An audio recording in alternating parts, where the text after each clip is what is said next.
I welcome you all to 22nd lecture of this particular course. Now, before I start with today's topic, I'll try to clear your doubts if you have regarding the previous classes. So let us spend some time to clear the doubts if you have. Now you can ask me one after another your doubts. Sir, Yes, yesterday, sir, you mentioned that while going for batch mode of training, we yes. should keep the batch size close to the number of parameters, right? Number of input parameters, input Not variables. close. It should be either equal or Greater. slightly more than that.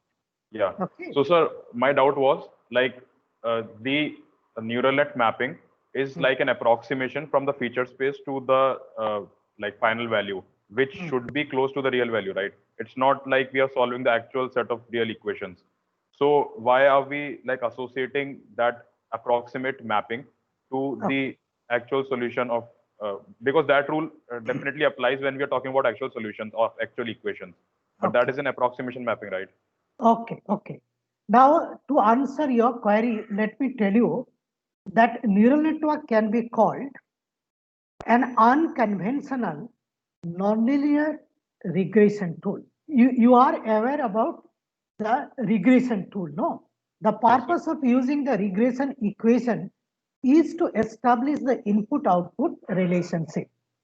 Now, the conventional regression analysis can yield either the linear regression equation or nonlinear regression equation. Okay. But this neural network, whenever I'm just going to model the input output relationship, is nothing but an unconventional nonlinear regression analysis method. Are you getting my point? So here our aim is to establish the input-output relationship as accurately as possible. Okay. Now, it has got some similarity with the conventional, but as you told that 1:1, that particular mapping is not possible here. Okay, so there will be a little bit of error, but I'll show you today that this particular error in mapping, like this input output mapping, can be reduced to a large number of iterations, and ultimately you'll be getting a very good prediction. Okay, so this error in prediction could be very near to zero. For example, it could be 0.001, 0.002, something like this. Okay, so today I'm just going to discuss that, how to make it a very accurate model of the input-output relationship. So did you get the reply to your query? Sir, I mean, in the end, the neural net is fitting an approximation, right? It's not a It's hard. not approximate. You see, if it is approximate prediction, that my very purpose of using neural network is not served at all. See, I want to make the input-output relationship very accurately. Okay, this is the misconception you people have regarding neural network. Okay, today I'll clear that particular thing, that neural network can make a very good, very accurate prediction of the input-output relationship. Okay. Ha, ha, Thank you, sir. ha. Any other doubt? Hello, sir. Yeah, please. Uh, Sir, could you please just elaborate about what are the training scenarios? I was just having some doubt in it. Are they the input parameters which we feed into the system? You see, each of the input parameters is having its respective range. Okay. Supposing that there are 10 inputs, now the 10 inputs might have separate ranges. Are you getting my point? Now, if they are having separate ranges, how to overcome that I'm going to discuss in today's lecture. I have not yet discussed that. But the 10 input parameters may have different ranges. Are you getting my point? Now, what is your doubt? Sir, I was just I couldn't understand about means are the training scenarios same as the inputs? That is, we have to put the inputs in different See, combinations into the you system. see, the total set of the data will be divided into two parts, the training data and the test data. Are you getting my point? Now the training data means what? That is the known input-output relationship. Okay. So this known input-output relationship I'll have to use during the training to update that particular network. Today I'm just going to discuss that. Okay, I have not yet discussed. Okay, and once it is trained, now your neural network is ready. The moment you pass a new set of test scenarios lying within that particular respective ranges of the input parameter, there is every possibility it will be able to make the prediction accurately. Okay, how to do that? That I'm going to discuss today. Okay. Sir, then the testing, the known set of data that you mentioned, that process is analogous, somewhat analogous to the calibration process. See, the training means what? Initially, the network will have all random parameters. Okay. Now, with the help of the known input-output relationship, that is the training data, I'll have to modify the network through a large number of iterations so that it can capture the input-output relationship. Okay. And once that particular network is ready, now I'll be passing the test scenarios. Okay. So test scenario means what? One set of inputs I'll have to pass to the network. It will predict the output. So this calculated output or the predicted output will be compared to their respective target values to find out this error in prediction. Okay, that I'm going to discuss today. Just wait a little bit. Okay, sir. I also have another doubt. Sir, you mentioned in yesterday's class about the bias value that we put into the summing junction. Yes. And you also mentioned that, for example, if the weights by chance are very less and somehow it comes out to be 0, then the bias actually helps to make it non-zero so that it is a feasible input.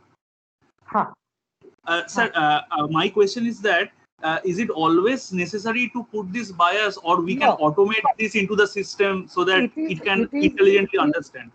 You see, it is not necessary to put the bias, but in the computer program, to be on the safe side, my suggestion is you put one small value as a bias.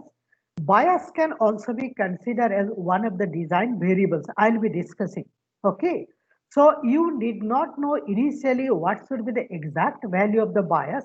You simply select one range for the bias, and during the training, the optimization tool is going to help you what should be the most appropriate value of the bias. Okay, I'll be discussing. I have not yet discussed those things. Okay. Okay, sir. Sir, I have another doubt from the C-means fuzzy C-means algorithm. Tell me. Sir, you mentioned that in the fuzzy cluster, basically one element can belong to multiple number of clusters, so that's why it's fuzzy in nature. Yes. So, sir, in the numerical example, when you have given the example of free form surface, you have taken 10 points. There, sir, at the last, when we obtain the final optimized membership function values of the two clusters, we see that for most of the points, for example, for the first point, the membership function value is 0.999, and for the in the second cluster, its corresponding membership function value is 0.00001. So, and this trend is for many points in the in both the clusters. So my question is that, are we actually by optimizing moving to in a direction of less fuzziness, because here one membership value is very high and another is very low? See, actually, this clustering is based on the similarity. Okay, so a particular data point belongs to two different clusters with different value of membership. Okay, now for a data, if it is found to be similar to cluster 1, okay, its membership function value is bound to be more. So I'll put this particular data to the cluster 1. But remember, with cluster 2, it has got some similarity which is not equal to 0. That is why it is fuzzy in nature. That is why it is fuzzy in nature and it is not fixed. Please put up your audio and video. Put up your audio and video. Switch off your audio and video. Please put up your audio and video. So actually it is not like 1.0 and 0. Okay. So it is a number very near to 1 and a number very near to 0, but it is non-zero. That is why by definition it is called fuzzy clustering. Okay. Now if I get 1.0 and 0, so it is a crisp clustering. Okay. Am I clear? Okay. So now let me start with today's topic. Now I'll request you, all of you, to listen to me very carefully, and I'm sure you will have a lot of doubts, but allow me to discuss first, okay? And then you ask me, okay? Now the reason I'll tell you, as I told that my knowledge on soft computing is unsupervised. I didn't get any teacher who taught me, okay? So what we did, each of these particular algorithm, which I'm going to discuss in this course and which I put in my textbook, we wrote the program and we solved a number of problems. Based on that particular your experience, I wrote my textbook, I developed my NPTEL course, and this particular course I'm teaching for the last, I think 17 years, 17, 18 years. Okay. Now, let me share one experience. When I started working on artificial neural network, I just read it from some textbook. And truly speaking, let me confess, I could not understand it properly. Okay. Now it was a lot of thinking, lot of dedication, and lot of effort. So gradually I could come to know the way it is working because all the textbook misled me. Okay. So I was misled by all the textbook, available textbooks. Okay. So I went on trying how does it work, how to make it work, and ultimately we could become successful. Okay. Now the neural network which I am going to discuss, the way I'm going to explain, it could be little bit different from other textbooks. But the way we have implemented, the way I have understood, exactly the same way I have written in my textbook, I put it in my NPTEL lecture and in the class also. So please follow me. Okay, and if you have any doubt, I'm sure I'll be able to clear your doubt 100%. Just wait a little bit. So today I'm just going to discuss a few very popular neural networks. Now the first one I'm going to start with, that is the multi-layer feed-forward neural networks. Then comes your radial basis function networks, recurrent neural networks, self-organizing map. So these particular networks I'm going to discuss one after another. So let me start with the multi-layered feed-forward neural network. Okay. Now this is the schematic view of a multi-layered feed-forward neural network. And in short, this is known as MLFFNN, multi-layer feed-forward neural network. The moment I say that this is feed-forward neural network, there must be another neural network that is called feedback neural network. Okay, that is nothing but the recurrent neural network, which I'll be discussing after some time. Now, before I start discussing the working principle of this particular network, let me tell you one thing. So this multi-layered feed-forward neural network is known as the back propagation neural network. But remember one thing, this particular name, that back propagation neural network, I could not like personally, because that is the wrong way of telling that this is a back propagation neural network. Although in the available literature, in most of your textbook, they will be bluntly using this particular term, that is backpropagation neural network. But remember, that is wrong. Why it is wrong? I'm just going to explain it. Okay. Now, so let me call it, it is multi-layered feed-forward neural network. Okay. Now, here you try to concentrate that there are 3 layers. So this network consists of input layer, hidden layer, and output layer. Okay. Now here for simplicity, I have considered only one hidden layer, but truly speaking, there could be more than one hidden layers. There could be 2, 3 hidden layers. Okay. Now let me concentrate on the input layer. So on the input layer, I'm considering capital M neurons. Supposing that I've got capital M number of input parameters for a particular process whose input output I'm going to model. Okay. So this capital M input parameters I'm going to pass through this particular your input layer. And here I have written linear transfer function. For simplicity, I'm using the linear transfer function, that is y equals to x on the input layer. And here you can see this is a hidden layer consisting of capital N number of neurons. And here I'm just going to use one log sigmoid transfer function. Okay. Now you concentrate on this output layer, which consists of capital P number of neurons. And here I'm just going to use the tan sigmoid transfer function. Now this particular selection of log sigmoid and tan sigmoid, it could be reverse also. For both the layers, I can use tan sigmoid, I can use log sigmoid, I can use some other nonlinear transfer function, I can also use linear transfer function. Okay, so I think it is clear to all of you. Now let me once again concentrate on this particular the input layer. You can see that here I have written, if you can read I. What does it mean?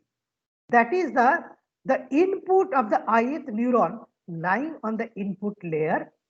Then comes your IOI, that is the output of the ith neuron lying on the input layer. Then your HIJ, that is the input of the jth neuron lying on the hidden layer.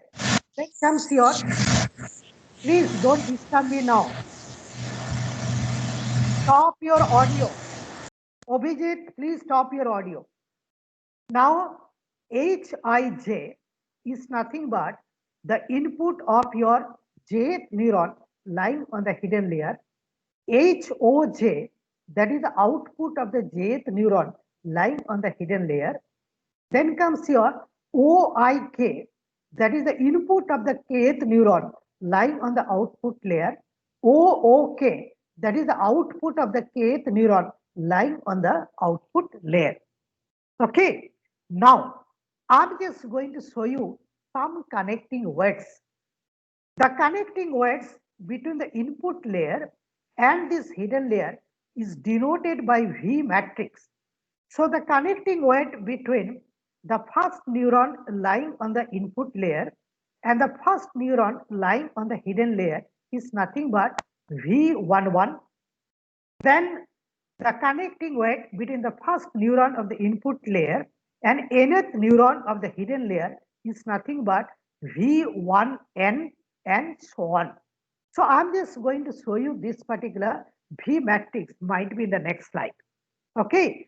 Similarly, the connecting words between the hidden layer and the output layer is represented by this particular W matrix. For example, the connecting word between the first neuron lying on the hidden layer and the kth neuron lying on the output layer is nothing but W1K. Are you getting my point? Similarly, we have got WJK, that is the connecting word between the jth neuron lying on the hidden layer and the kth neuron lying on the output layer. Now let me tell you, these connecting wires may lie in the range of 0 to 1 or from -1 to +1. So this is the normalized range for this connecting wire, either from 0 to 1 or from -1 to +1. Okay. Now once again, I'm going to concentrate on this particular input layer, and all of you please listen to me very carefully. Now, remember, as one of you mentioned, that there could be a large number of inputs, and each of these input parameters may have the different ranges. For example, say the first input may lie between 1 and 100. The second input may lie between, say, 0.5 to 500, and so on. So the different inputs will have different ranges. Now, how to proceed with this particular modeling? If I consider the different ranges for the different variables on the input side, the whole neural network will be totally confused. Okay, and you'll be getting some output if you pass some input, if it is wrongly trained. Okay, because neural network doesn't know anything of the physical problem. Okay, but you'll be getting some erroneous results which could not be believed. So what you'll have to do is, each of these particular input parameters, whether it is lying from 1 to 100 or 0.5 to 500 or 1000 to 10,000, each of these input parameters are to be expressed in the normalized scale, either from 0 to 1 or from -1 to +1. This is the first thing all of you should remember. And this particular information is not given in the textbook. In all the existing textbook, I could not find, and that created a lot of confusion to me. Then after a lot of trial, because that was creating a problem while training that particular network. Okay. So from my own experience, I thought that there should be normalized scale. Okay. And we put it in the normalized scale, and we could develop your very efficient neural network. Okay. So I hope all of my students will remember this particular fact, that inputs are to be fed to the neural network through the input layer only in the normalized scale, not on the real scale. And all of you know how to represent. If you have a real scale, say 1 to 100, okay, or say 0 to 500, how to represent in a scale of 0 to 1 or from -1 to +1. Okay, how to represent? All of you, please spend some time how to write it mathematically. I know the expression, but I'm not going to tell you today. If I tell you today, you will not think on this. Okay, I've got the ready-made answer, but I'm not going to give you in today's class. So you think on how to represent each of the input parameters in the normalized scale of 0 to 1 or from -1 to +1. Are you getting my point? So all of you please do. If you cannot, you tell me. Okay, let me help you a little bit. Supposing that for a particular say input parameters, I know the minimum value and the maximum value. Okay. Now how to represent in a scale of 0 to 1? Very simple. What you do is, you write down the expression. Say input is denoted by I. You write down the expression I minus I minimum divided by I maximum minus I minimum. Okay. Now in place of I in the numerator, you put I minimum. What will you be getting? 0. You put I maximum. What are you going to get? It is 1. So although this particular input is having some other range other than your 0 to 1, I can represent in a scale of 0 to 1. Now for this -1 to +1, okay, shall I tell you or you will try to find out? Okay, let me tell you. So you write down one expression. Please write down on your notebook one expression 2 multiplied by I minus I minimum divided by I maximum minus I minimum. Okay, minus 1. Let me repeat. Numerator you write down 2 into I minus I minimum divided by I maximum minus I minimum. That is the denominator. Then after that you put minus 1. Okay. Now you put I equals to I minimum. What do you get? If you put I equals to I minimum, you will be getting minus 1. If you put I equals to I maximum, so what you will be getting? 2 minus 1, that is equals to plus 1. So you will be getting minus 1 to plus 1. Okay. So I hope all of you have got it. So whenever you are going to make a model, okay, you convert all the inputs to the normalized scale. This is a must. Otherwise, you are going to get erroneous network. Okay. Now, once you've got these particular inputs in the normalized scale, okay, and I'm just going to pass to the input layer. So depending on the transfer function, so I'll be getting some output. Now these outputs are to be multiplied by the corresponding connecting weight and to find out the input of the hidden layer. So what I do, output of the first layer, that is the input layer, multiplied by the connecting weight, output of the first layer multiplied by the connecting weight, output of the first layer multiplied by the connecting weight, and all such values are summed up here. That will be the input of the this hidden neuron. And on the hidden layer, we have got one transfer function. So I'll be getting that particular output, that is your HOJ. And once you've got output of all the hidden neurons, now you multiply those outputs by the corresponding connecting weights, that is the W values. You sum them up, you will be getting the input that you pass through the 10 sigma transfer function, and here you'll be getting this particular the output. So it is very simple.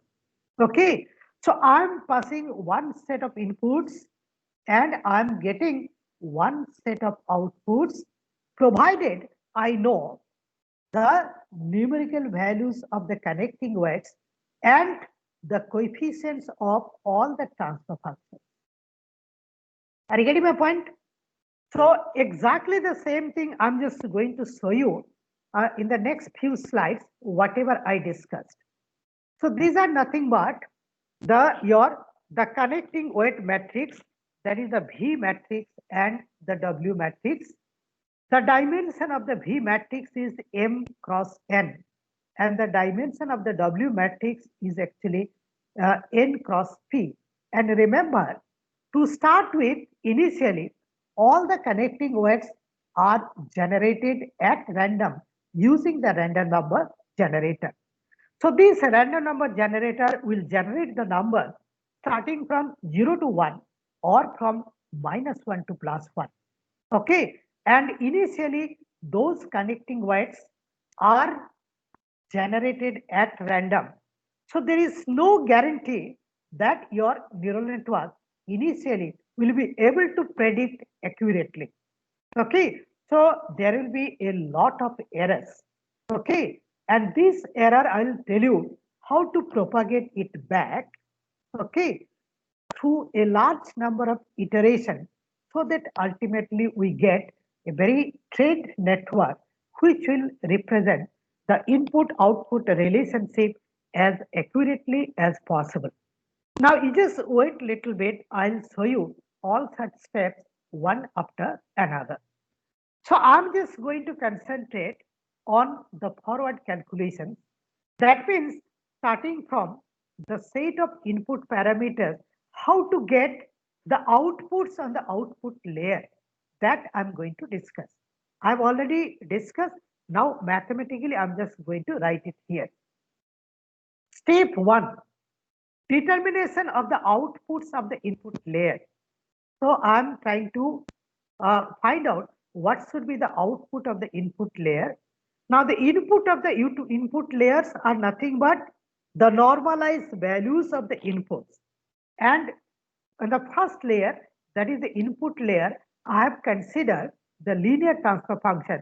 So output of the ith neuron lying on the input layer is nothing but the input of the ith neuron lying on the input layer. And I varies from 1 to up to m. If you see that particular, the neural network which I have considered. Because on the input layer, there are capital M number of neurons.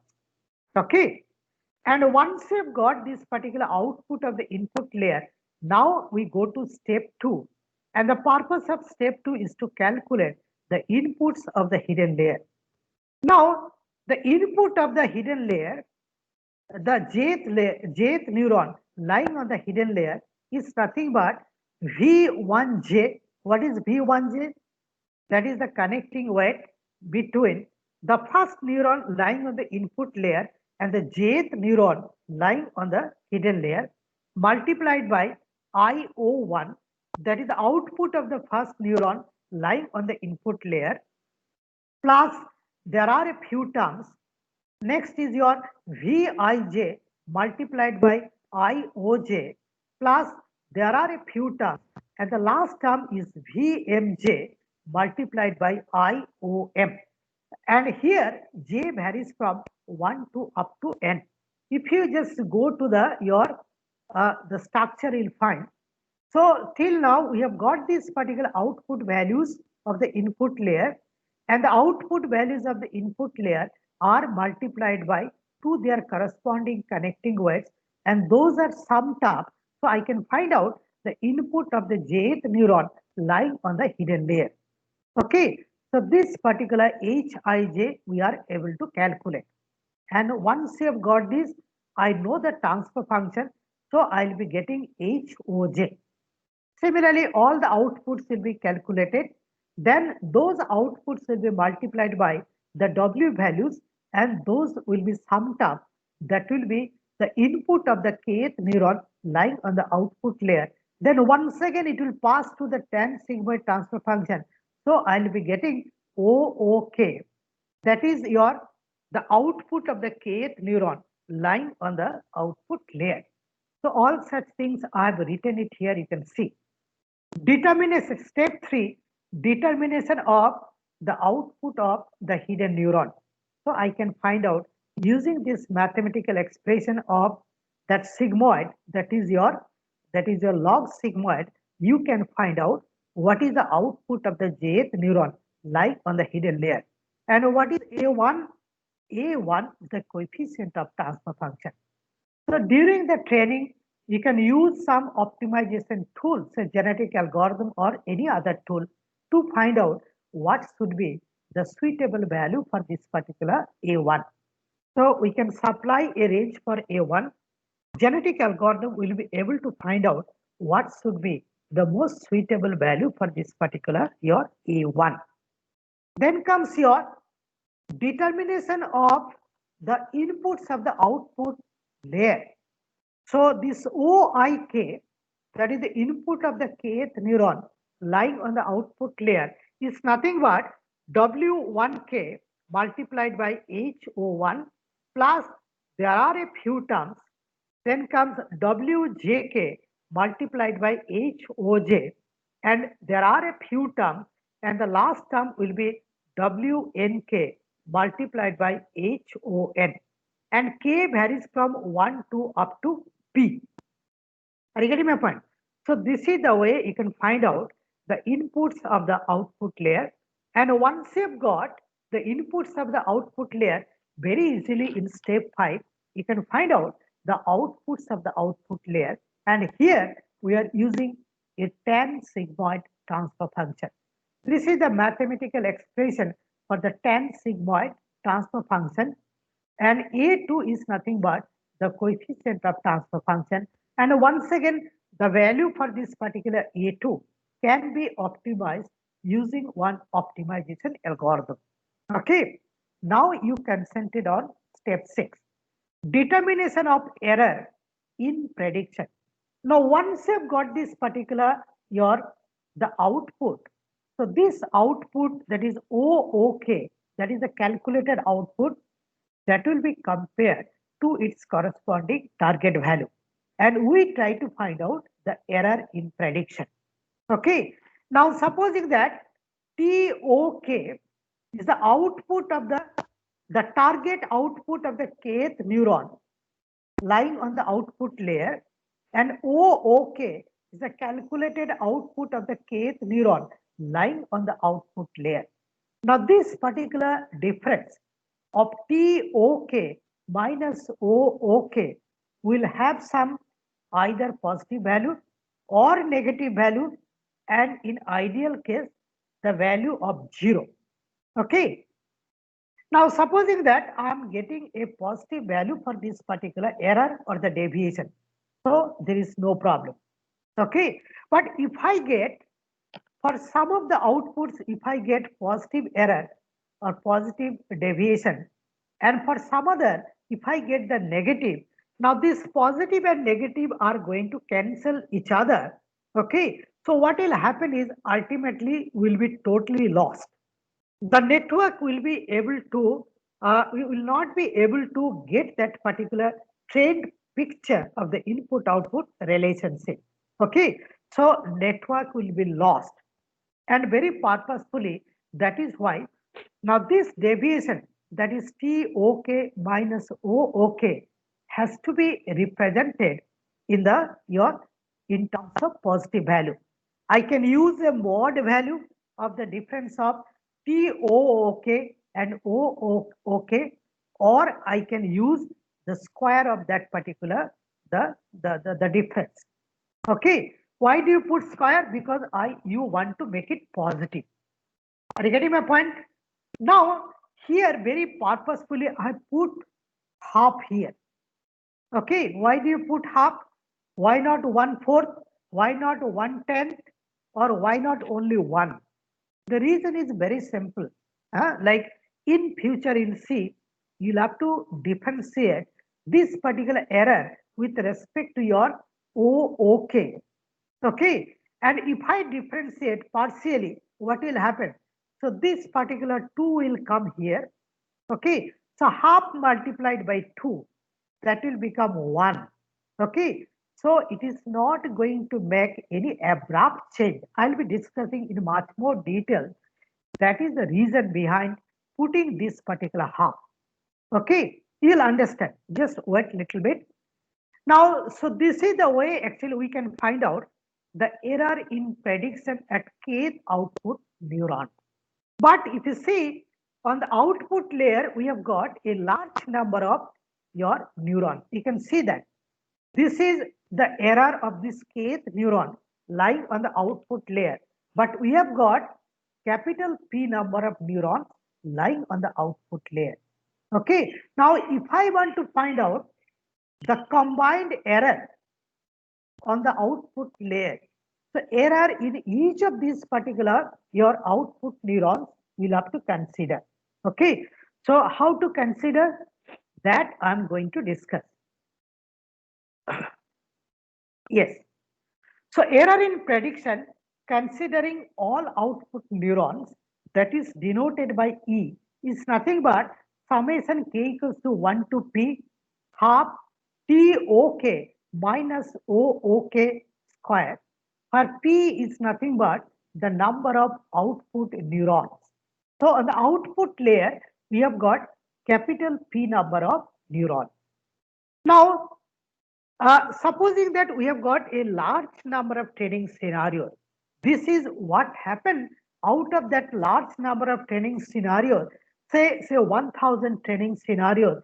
If I pass only the first one, this is what is going to happen.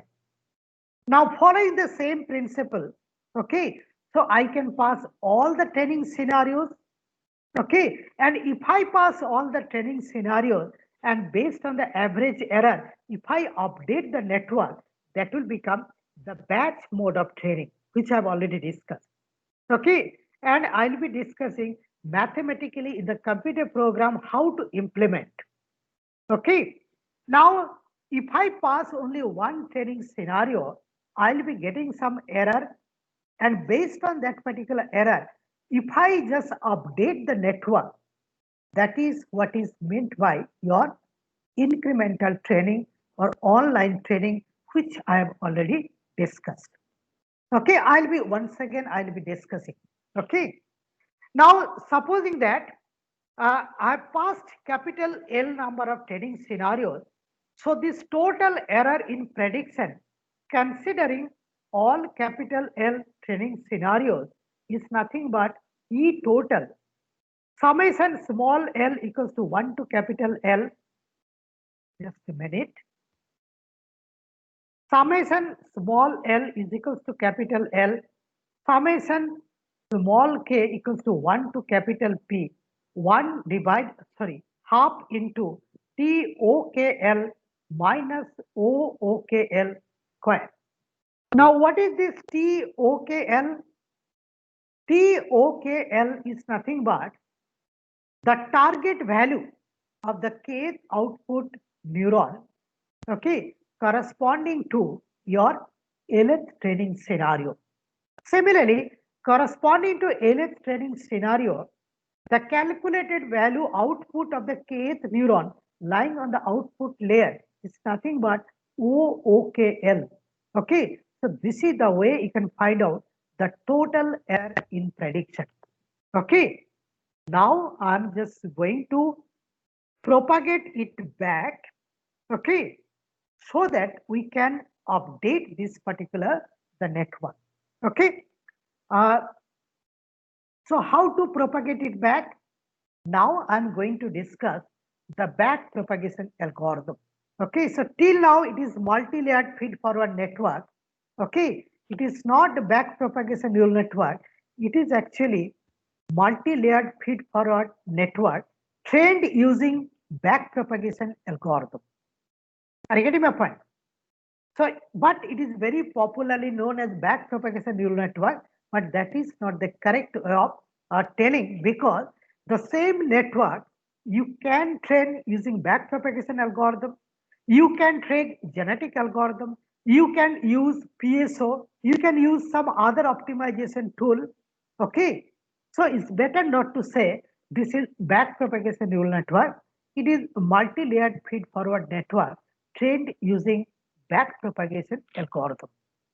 Now, what is this back propagation algorithm?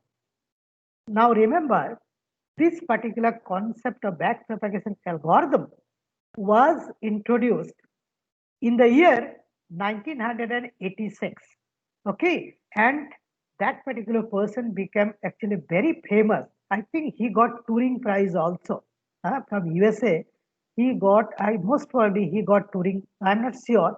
Most probably for this implementation of the back propagation algorithm, he got the Turing Award, a very prestigious award. Okay, so he got the Turing Prize also for implementing this back propagation algorithm. Okay, now remember, this back propagation algorithm is nothing but the steepest descent algorithm, which I've already discussed in the class while discussing your traditional tools for optimization. I hope you have understood why did I discuss the steepest descent algorithm, okay, in the course, in my textbook, and in my NPTEL lecture. Okay, I hope you understood. This is a very important algorithm. So in back propagation algorithm, he reintroduced the steepest descent algorithm. How to reintroduce, I'm just going to discuss. Now, this error of this particular neural network, it depends on a number of parameters. For example, say it depends on the connecting weights V, it depends on the connecting weight W, it depends on the coefficient of transfer function like A1, A2, it depends on the bias value, if any. For simplicity, I did not consider bias value. So there could be some bias value, and of course, it depends on the nature of the input parameters. Okay, So the performance of a particular network or the error in prediction of a network, it depends on a large number of design variables. Out of all the design variables, for simplicity, let me consider that this particular error depends on say V and W. Okay, why did I consider only two variables? All of you know, so that I can represent this particular error surface in this format. Okay, had it been in 4 dimension or more than 4 dimension, I could have faced much problem, or might be I could not be able to represent it properly because I cannot visualize more than 3 dimensions. Okay, so very purposefully I have written here approximately that error in the network is a function of V and W, and this is actually your error surface. It's very hypothetical.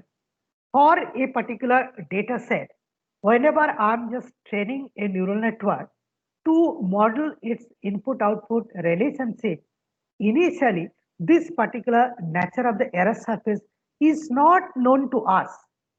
Okay, so this is a very hypothetical example of the error surface.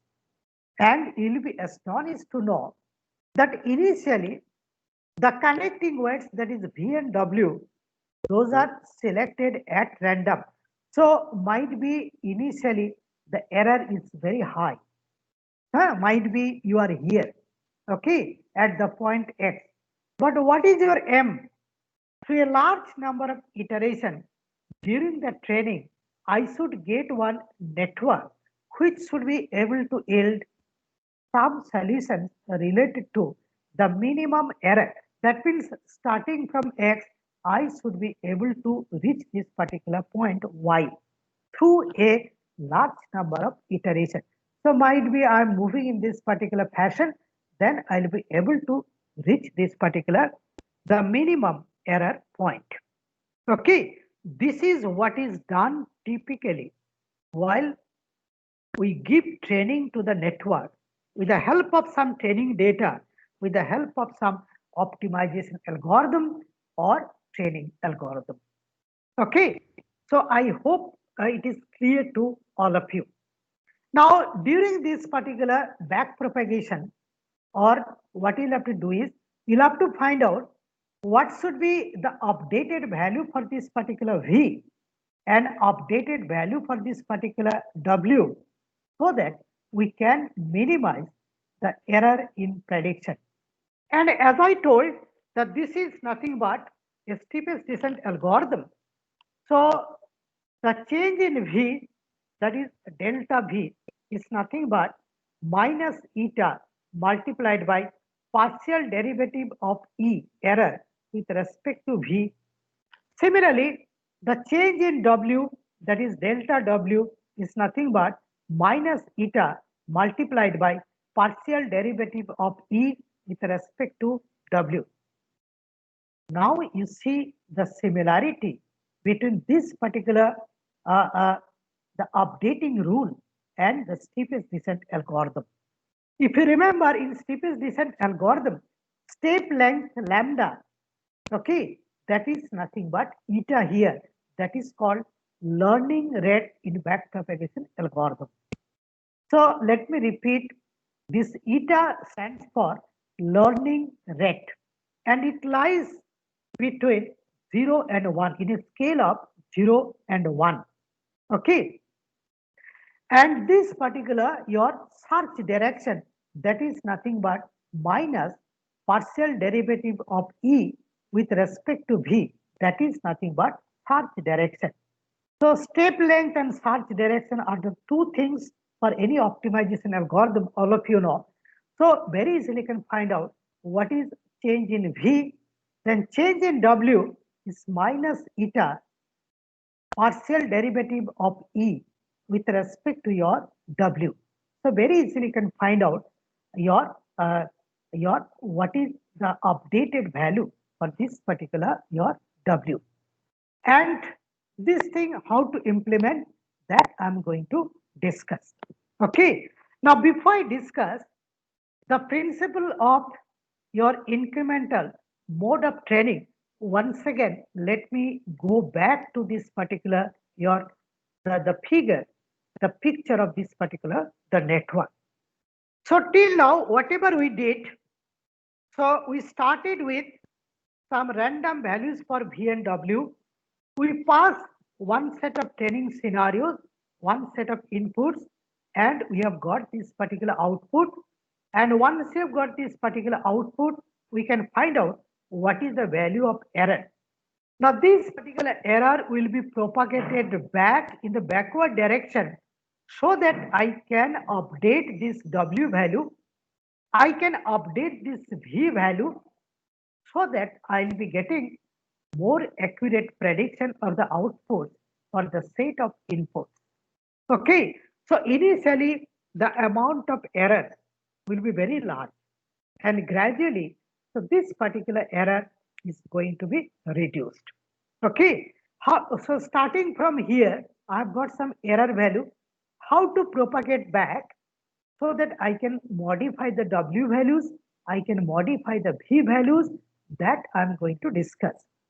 Okay, but remember, whatever I'm discussing in a few minutes, we had a tough time to implement, and we worked so hard for a few months, okay, to develop that particular algorithm in the computer program. I don't think that we could develop it overnight. So we had a lot of trial and error, okay, and then we could get a very good results. And after that, only in 2007 and 8, I wrote in the text. I wrote this particular thing in my textbook. Okay, so that was published in 2007, 8. Before that, lot of trials we made so that we can claim that this is the principle. Okay. Now this incremental mode of training, how to update this W value, that I'm going to discuss. How to update? WJK updated is nothing but WJK previous. Now initially that is generated at random using the random number generator plus delta WJK, that is your the change in WJK, change in connecting weight. Now this delta WJK is minus eta multiplied by partial derivative of EK, okay, with respect to your WJK.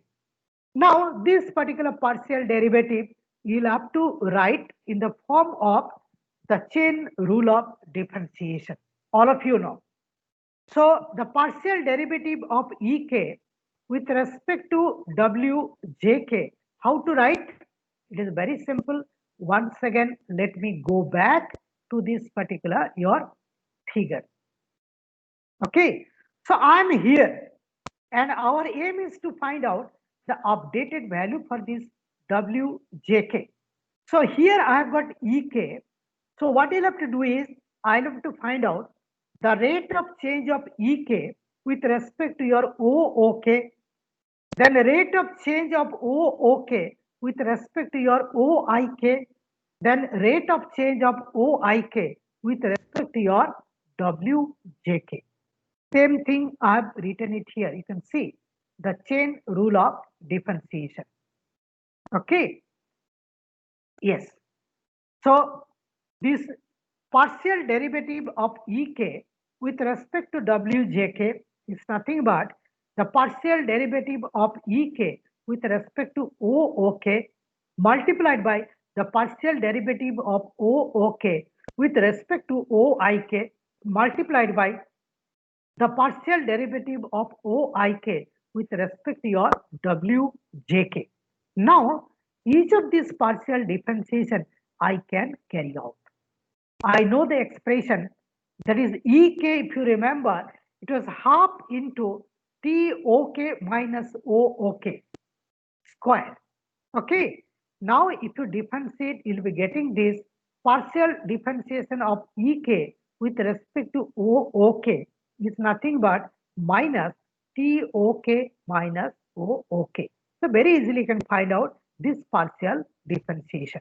Okay, now you'll have to find out this particular differentiation. How to find out? It is very simple. If you remember, on the output layer we had the your tan sigmoid transfer function. Okay, and if you see the expression of this tan sigmoid transfer function, so let me show you once again. This is the tan sigmoid transfer function. So what you'll have to do is you'll have to find out the partial differentiation of OOK with respect to OIK. All of you know, if y equals to e raised to the power a to x minus e raised to the power minus a to x divided by e raised to the power a to x plus e raised to the power minus a to x, what is dy dx? All of you know, you can find out. And if you know that particular expression, can you not find out? So this particular your partial derivative. All of you can do it.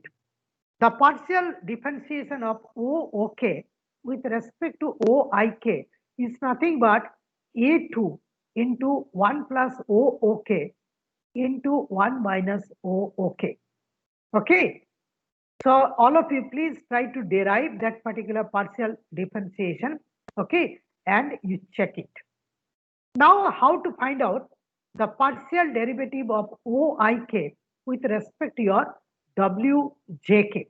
Now to find out, you just go to the expression of OIK. So this was my OIK expression. And the partial differentiation of OIK with respect to your WJK is what? That is HOJ. Okay. So I'm writing here HOJ. HOJ. So very easily can write down partial derivative of EK with respect to WJK. Okay. So the chain rule of differentiation, if you write down, so this particular expression, if you use, you'll be getting your, this is the expression of partial derivative of EK with respect to WJK. And once you've got that, can you not find out the change in WJK, delta WJK? Yes, that is nothing but minus eta into this partial derivative. And this can be written in this particular the format. And as I told that this particular eta is a learning rate which varies from 0 to 1. So this is the way actually you can find out what is WJK, and you'll be able to find out the updated value for your WJK. I think I'm clear to all of you. Now I'm just going to show you how to use the incremental mode of training to update the V values. Okay, that is how to find out the Vij updated. That is nothing but V of ij previous plus delta Vij, where delta Vij is equals to minus eta partial derivative of E with respect to Vij, and here I have put average. Why do you need this average information? Okay, that I'm going to discuss.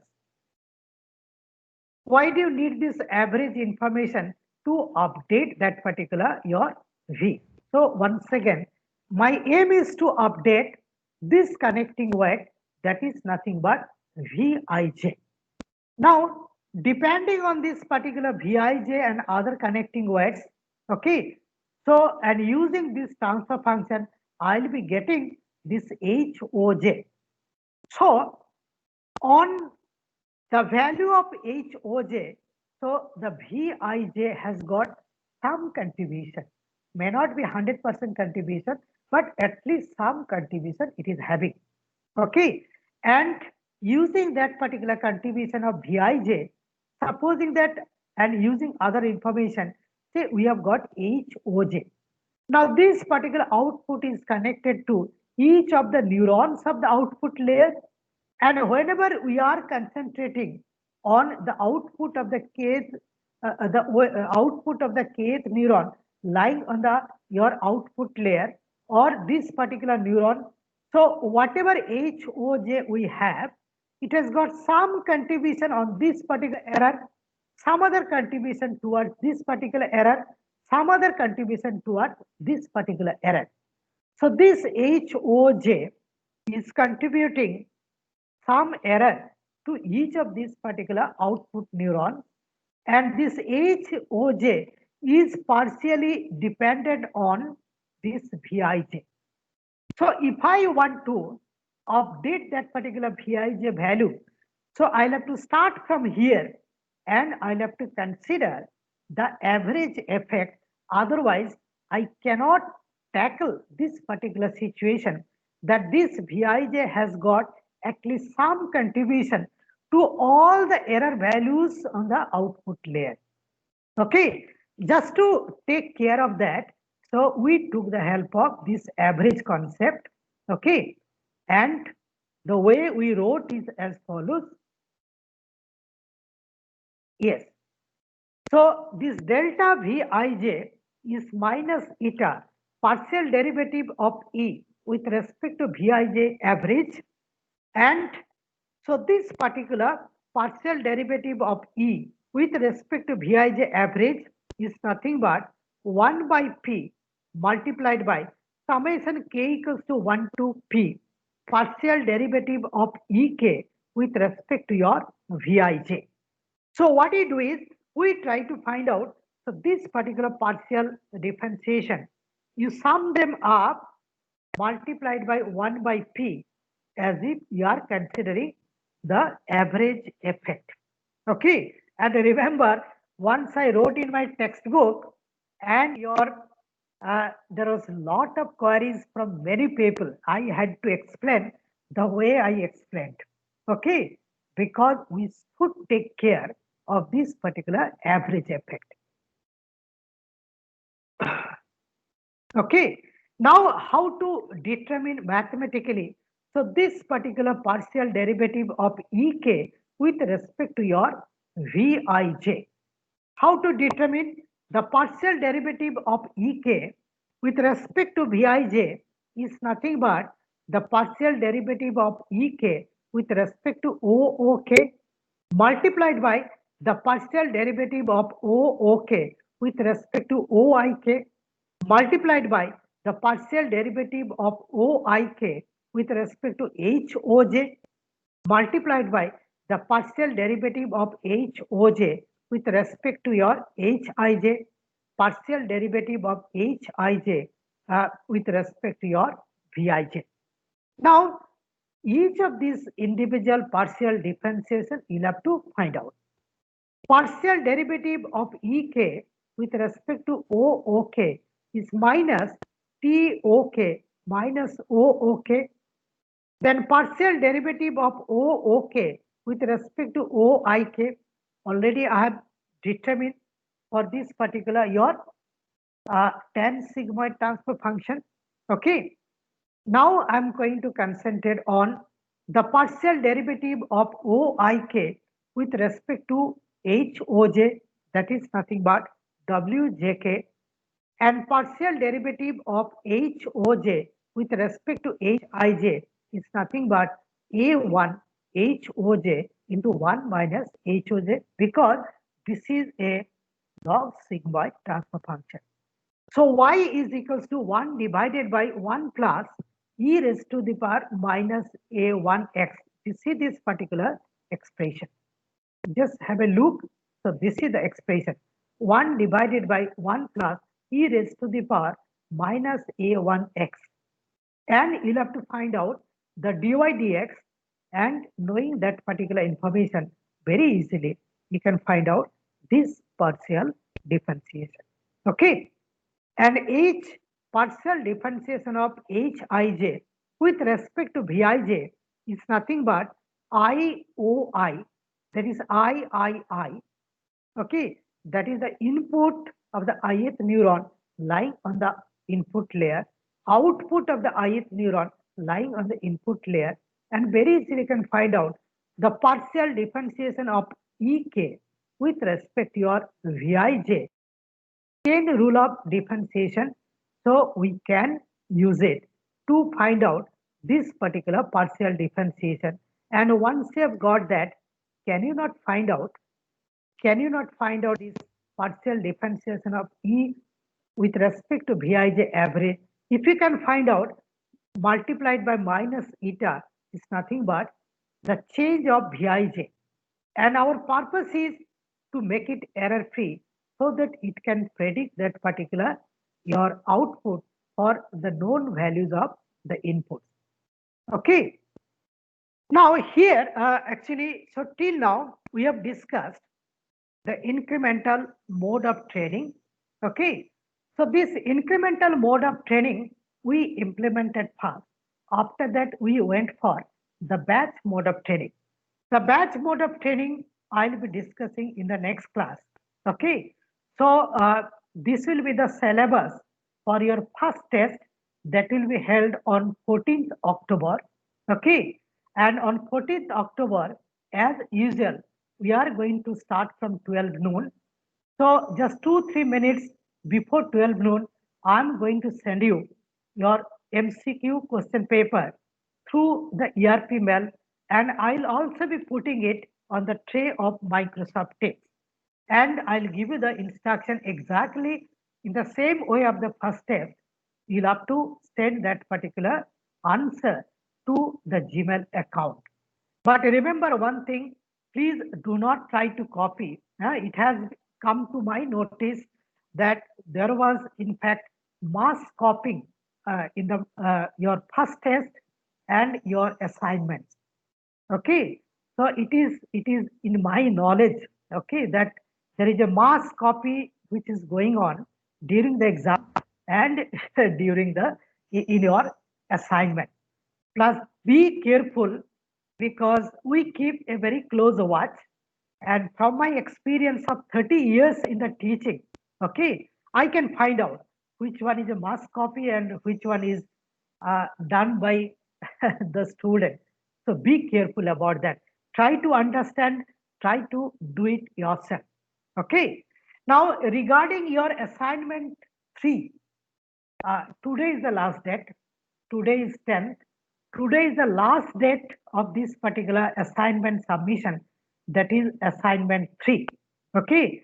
And if you are late today up to say 12 in the night, you'll have to submit the assignment. You'll have to send to the Gmail account, but please do not send it to me. Okay. So I've already given you the information. You send it to that Gmail account by 12 in the night. But if you are late even by a few minutes, there will be penalty of 2 marks. Okay. So be careful about that. Submit your assignment 3 by today by 12 in the night and appear the second test on 14th at 12 noon. Please do not miss the test, okay, because it will be very difficult to arrange for another test in place of that, okay. So if you are not appearing the test, so I'm not going to consider retest of that type of thing. So be careful about all such things, okay. Now, if you have any doubt regarding today's class, I'll give you some time. I'll try my level best based on my limited knowledge. Okay, so to satisfy you, please. If you have any doubt, you can ask me. Hello, sir. Excuse me. Yes. Yes. Sir, I had actually means related to this class. I had doubt from the previous class that, sir, you had said that the online training, this one is the online training, right? Yes, incremental training or online. Incremental training. Yes, sir. Sir, that is adaptable, less adaptable, but it is more. It is fast. It is a fast decision. Yes, sir. Computational fast. Yes, sir. But there are like multiple partial derivatives and multiple variables involved in this as compared to means the batch training. There will be like single averaging and will be updating for only once. That mode of training I'll be discussing in the next class. You'll see that that is much more difficult compared to incremental. That is why today I did not discuss that. Are you getting my point? And you'll see a trick by which we could solve that particular problem. Are you getting my point? It is not so easy. That I'll be Okay. discussing in the next class. Okay. We have used a particular technique to come out of that particular situation. Okay. And you'll see that it is not so easy. And another thing I'm telling you, you see all the textbook available in the market. Not even from a single textbook beside my own be able to solve it. That much guarantee I can give you. Okay. So you exactly follow the way I solved the problem, exactly the same way I've written it. Okay. And try to follow that. Okay. You'll be getting very, very good results. Okay. Yes, sir. Huh. Thank you, sir. Okay. Fine. Any other doubt? Any other doubt? Okay. Good afternoon, sir. Please. Sir, I have a doubt regarding test, syllabus of the test. Sir. Syllabus of the test, the portion covered after the first test, okay? That means starts with your fuzzy sets, classical set fuzzy sets, up to today's class, up to the incremental mode of training of neural network. Till now, whatever I have discussed, that is the syllabus, up to today's class. Okay? Am I clear? Thank you, sir. Yes, sir. Thank you, sir. Okay. Okay. Okay, is there any other doubt? Sir, regarding the test, sir, the pattern will be MCQ like the previous test. That I've not yet made the question paper ready for you. Okay.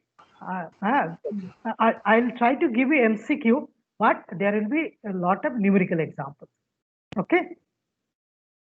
Yes. You need calculator. Okay. Okay. Is there any other doubt? Any other doubt? Okay. Okay. So let me stop here today. So we are going to meet, not meet in fact. So you'll have to appear the test on 14th. In fact, for the class, we are going to meet on 15th. That is the Thursday.